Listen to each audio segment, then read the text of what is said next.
Hey, how the intro go? It's Bad Dog Podcast. Stay tuned.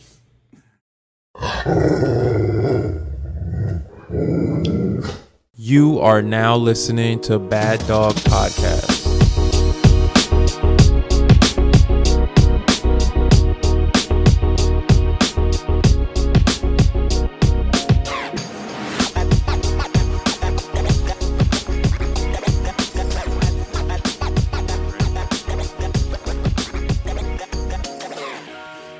What's up, you guys?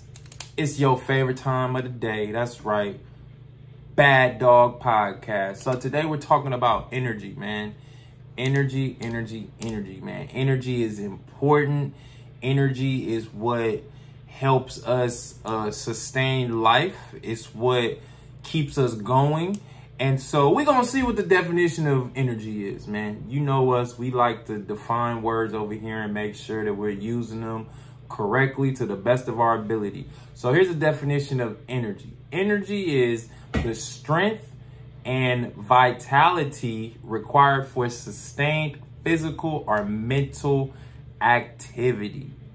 That's huge. Did y'all catch that last one? Mental activity. Yes, that's right. Mentally, you can keep yourself in the vibe of doing something, even if you're not even physically into it.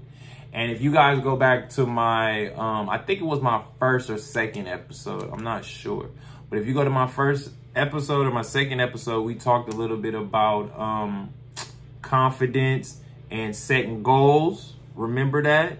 And telling yourself that, you know, I'm going to get on this treadmill for about 25 minutes and I ain't going to get off until 25 minutes. So yeah, so that comes from, like I said, having the mental capacity to tell yourself and to stay in the groove and say, you know what, man, I'm gonna push through it. I'm gonna push through it. And I noticed too, just with my own personal experience working out, is it's always a mental thing. It's always a mental thing for me, just because I know if it's like, for an example, like if you get down on the floor and you say, I'm gonna do 10 push-ups, right? Your mind is built on doing 10 push-ups. If you get to, you know, if you have like a coach or an instructor or something who's like kind of like coaching you through it, and you guys agree that you're gonna do 10, and then you get to 8 and he's like, oh no, you got 10 more in you. And you're looking like, what? Wait a minute, man. You said 10, man. My mind isn't prepared for that.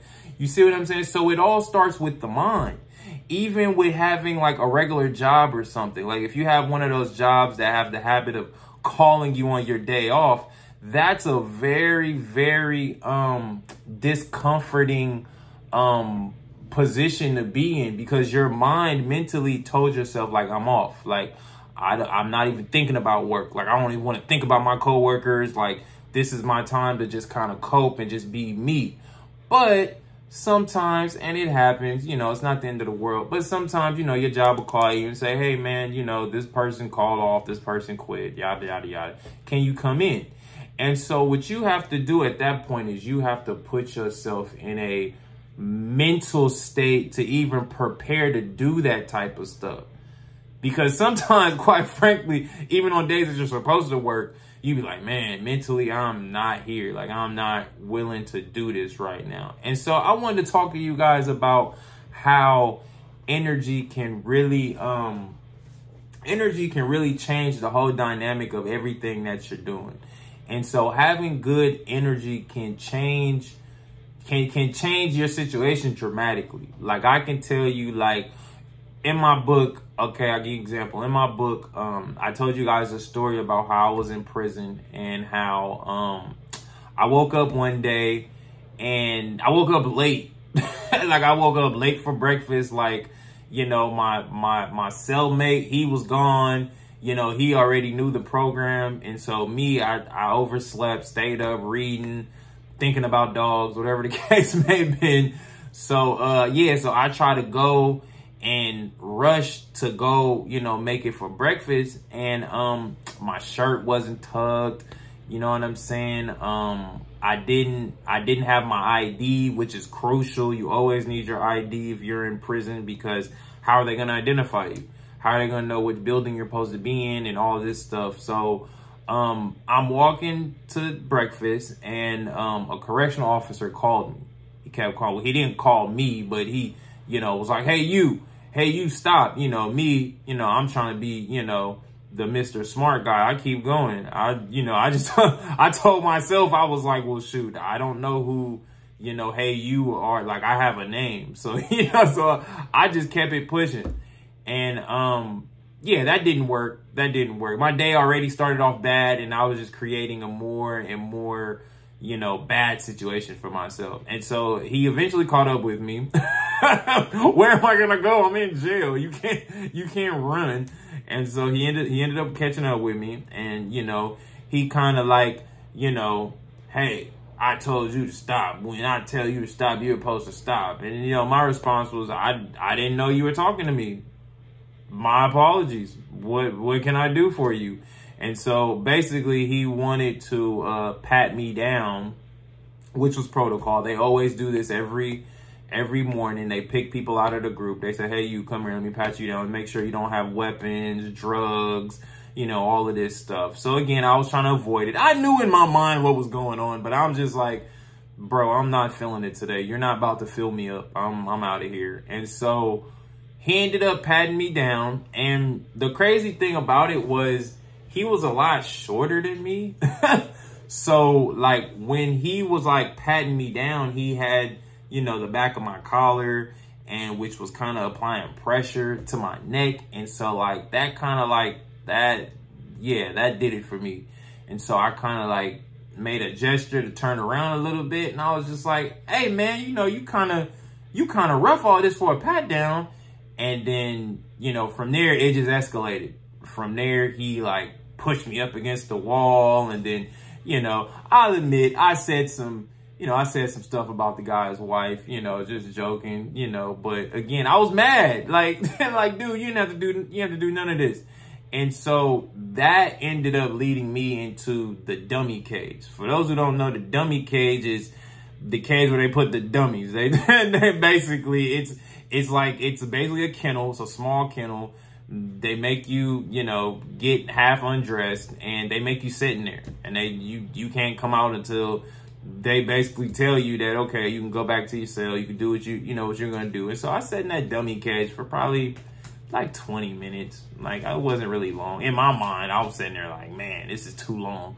But a CO that I knew, he came up and he seen me in there. He kind of double looked. He was like, man, McDaniel, what happened? From there, I could just say, I shook my head like, man, CO, I got into it with the CO, man. He was trying to be a tough guy, man. So this, I'm just giving them my portion of the story. I'm not telling them the full dynamic of what's going on. I was late. He tried to flag me down and pat me down. I didn't want to get patted down, so I ignored him. So all of that stuff. So the CO, he kind of sat there with me for a little bit, and he knew my character. Like he knew I wasn't no bad guy. Like he knew, like, he sees me every day. So he kind of seen that, this was a situation that I'm not usually in all the time. So he was just like, you know what, man? All right, man. I think I know the CO you talking about, man. So I'm gonna go and I'm gonna, talk to him, see what the problem is, man. But come to find out, I didn't even tell you guys.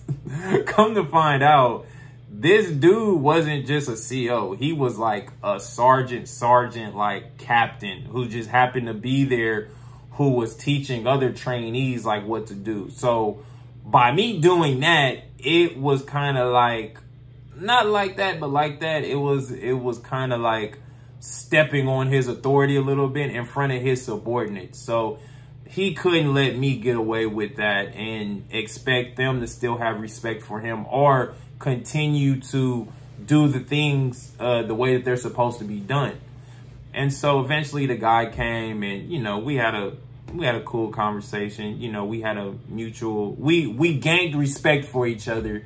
I told him, my side, and then he was telling me his side of the situation. Well, look, man, I was trying to get your attention. I was trying to, I was actually demonstrating to a trainee of how you pat down, but you just blew me off. So from there, I have to show them what they need to do in that situation, which was understandable. So, we both, understood each other. He let me go on about my day. He even let me grab 2 bag lunches, you know, which is, you know, cool stuff, I guess. Being in prison, you get, I get 2 lunches, because I missed breakfast. So he had to do something. So he ended up giving me 2, and I go back, you know, to my cell, still mad, but again, it happened. And so, like, my cellmate, as funny as he was older than me. He was an old timer. He done, I want to say he did about 18 years already, and was still, like, you know, on his like last little couple of years. And so I came back to the cell.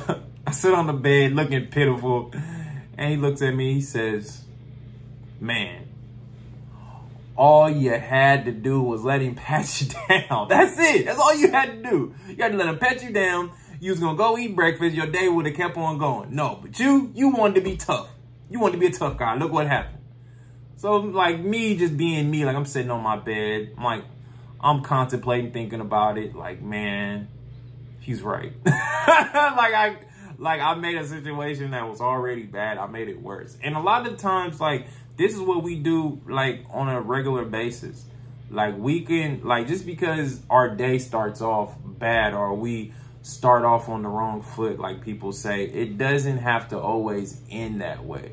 And correcting your own energy and putting yourself in a better mental space can actually change the dynamic of your whole day. I mean, I noticed that people are more prone to help you when you have good energy. You know, I had situations to where, you know, I had fraud happen on my, you know, on my debit card, on my credit card. You know, you have to talk to customer service. And a lot of the times, like, they have the power to say, like, no, screw you, like, deal with it, click, like, but again, like, they're there to help you. But again, if you're going to make the situation harder for them, and you're going to start yelling at them on the phone, and you're going to like, well, you better give me my money back right now. If you start doing that, oh, buddy, you might not see that money that was charged to your card.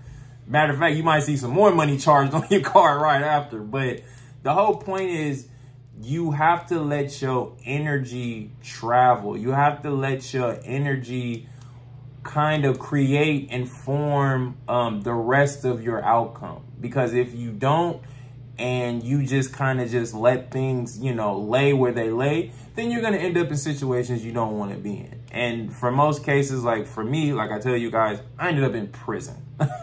Okay, that's like the bottom of the barrel. It's like, it's not good. It's not a good place to be physically nor mentally. You have to really be strong to be able to get yourself out of those situations in one piece. And even now, dealing with, you know, regular police officers, I done had, you know, situations to where I get pulled over for some, you know, minor stuff. Like, I know, like, it's nothing serious, but again, like, you know, it's just a cop being bored, needing something to do. And you guys got to understand that too, man. Cops are not here to de-escalate situations. You guys have to realize that by now. And if you're one of those people out there who think that you can call cops for every situation and they're going to come and be a savior to you, they're not. I'm telling you, not to say nothing bad about, you know, law enforcement, but like, they're just not. Like, they're not built to de-escalate situations. They're there to neutralize situations. They're there to get to the bottom of what's going on and then fix it and then move on. Like, that's how they are. And if you notice, like, a lot of times, like, if you call cops for certain situations, especially in certain neighborhoods that you live into, they already have a preconceived notion of what needs to be done. Let's do this now. I have questions. And a lot of the questions would be questions that you kind of be like, dang, man, like, am I the victim, or like what, like what's going on? Am I the victim or the suspect? Like, you see what I'm saying? So you have to already understand that. If a cop pulls you over and you're in a hostile mood, it's gonna go left very fast, very fast. And I've been in those situations too. Don't get it wrong. I've been in those situations to where, you know what I'm saying, I get into it with police officers, and, you know, a situation that could have been easy went critically wrong fast. And I also been in situations where I wasn't doing nothing. And, you know, the cop was just still, you know, in that zone of, you know, nah, something's not right. Something's not right. Something's not right. Is it because something isn't right, or is it because you want something not to be right? But whatever the case may be, I've been in situations to where I had to like use my energy to my advantage. And that's what this is about. It's about using your energy to your advantage. Like I said, I've been pulled over, and this is after incarceration. I've been pulled over by the police for just minor stuff. And, you know, I say, instead of like taking it as a negative thing, like I take it like, you know, they be asking me questions and stuff. You know, I answer them. And then, like, you know, I'll just start telling them, like, what I'm about. Like, what I'm, you know, what I'm doing. Like, oh, yeah, man, I train dogs. You got a dog? Ooh, what kind of dog you got? Nice. Does your dog do this? Ooh, look, I'm going to tell you number one thing how to get rid of that, man. Look, this is what you do. And most of the time when, like, you have that type of energy, they see that you don't mean no threat. They see that you're not really there to, you know, smuggle drugs and stuff like that. In most cases, they'll let you go. I can tell you guys one time I was going to Caesars. I went to shout out to Caesar Milan. I went to Caesar's Ranch, and we had stayed overnight at some rinky-dink hotel, and we got pulled over. I got pulled over in the parking lot of the hotel, and come to find out, the hotel that I was at was in an area that it wasn't good. So, yeah, so the police, they pulled us over. Because they noticed that I had, my license plate was from somewhere completely different from, I think I was living in Oakland at the time. And I came all the way out there to come visit Caesar at the ranch and stuff. And, yeah, there was two officers. It was one officer, he was bad cop. He was ready to book me. And then it was a lady cop who was, I could tell she was more in charge. Like, she was like, she was more like taking him on a long training. You see what I'm saying? So, like, he's asking me, like, very invasive questions, you know, already assuming the worst. You see what I'm saying? And so the lady cop, she asked me, she's like, what are you guys doing out here anyway? And I tell her, I'm like, oh, yeah, I'm here. You know, I'm visiting Caesar. You know, that Caesar Milan dog whisperer, you guys know him? Oh, yeah, man, it's a great friend of mine, man. We're out here, we're just doing, you know, fundamentals. You know, he's teaching us some more stuff. You know what I'm saying? Here, if you guys let me grab my phone, because I wasn't going out like that. If you guys let me grab my phone, I can show you guys a quick, you know, picture of, you know, what's going on and something like that. She was like, yeah, sure, I'm not tripping. Go, showed her my phone. She seen me and Caesar. And then from there, I kind of seen her look above, like, over the car, and kind of like gave him like the nod, like, no, like, like, leave him alone. Like, he's not what we're looking for. You can go back to the car. Like, it's fine. And so once he left to the car, she gave me my ID and everything. And she was just telling me, like, look, the real reason why we pulled you over, because it'd be a lot of illegal stuff going on over here. We seen your guys' license plate. You guys aren't from out here. So, you know, we were just, you know, doing our due diligence, you know. Oh, yeah, understandable. I'm not, you know, I'm not sensitive. I'm not worried about it. Yep. But thank you for being honest. You know, but the whole point was, unless I put myself in a position to kind of use my energy to get me out of that situation, that could have went south very fast. I could have not even told them why I was out there. You know, what are you guys out here for? None of your business. Like, why do I need to tell you what I'm out here for? Like, I'm minding my business. You see how fast that energy can switch and just snowball into something you don't want.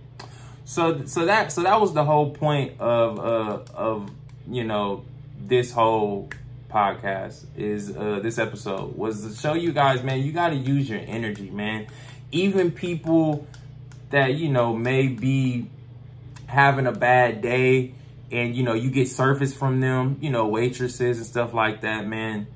Listen, they're not taking it personal, man. Don't sit there and feed the fire by, you know, antagonizing them and all of that stuff, man. They just trying to get their few dollars so they can go and, you know, feed their kids. You know, they might, you know, be in a, you know, child support situation. Like, you never know, man. You know, so the best thing that we can do as humans, man, is we can help each other out by using our energy to our advantage and not disadvantage.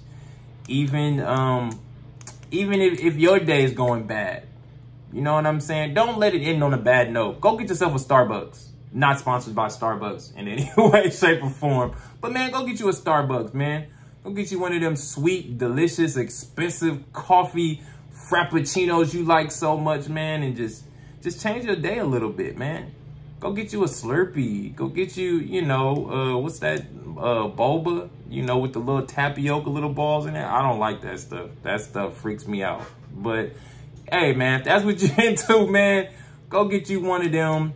Go brighten your day. Because, again, like, just taking that route of going getting you a Starbucks, going getting you a boba, and that's gonna redirect your steps of where you could have been that could have made your day even worse.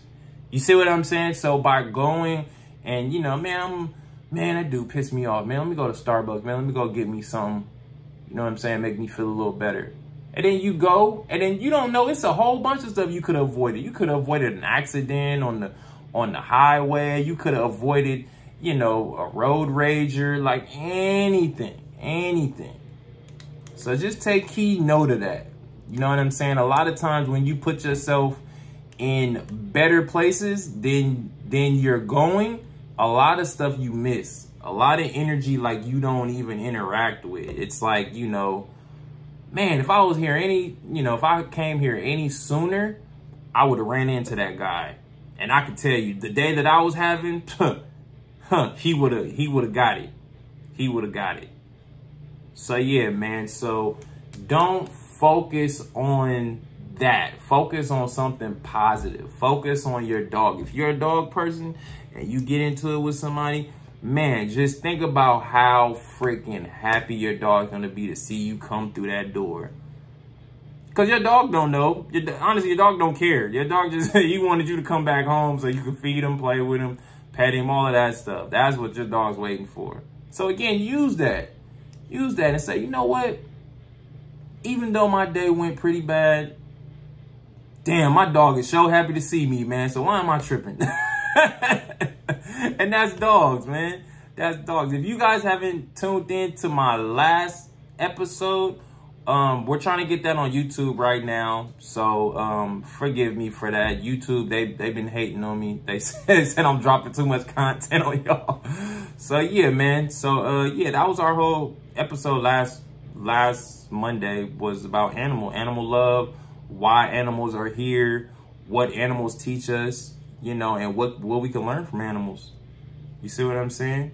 So I didn't want to make this one too long because, like I said, YouTube is hating on me about posting my videos. But hey, if you guys haven't subscribed to the channel, go ahead and subscribe. The link is down below. Hit that subscribe button, hit that little bell, share it with your friends. And yeah, man, we'll keep you guys posted on our content. We're going to be on Spotify. We're on Spotify all the time, so you guys can check us out. And yeah, man, remember, you're perfect. Don't let nobody tell you nothing different. This has been Troy with Bad Dog Podcast. I'll see you guys next time.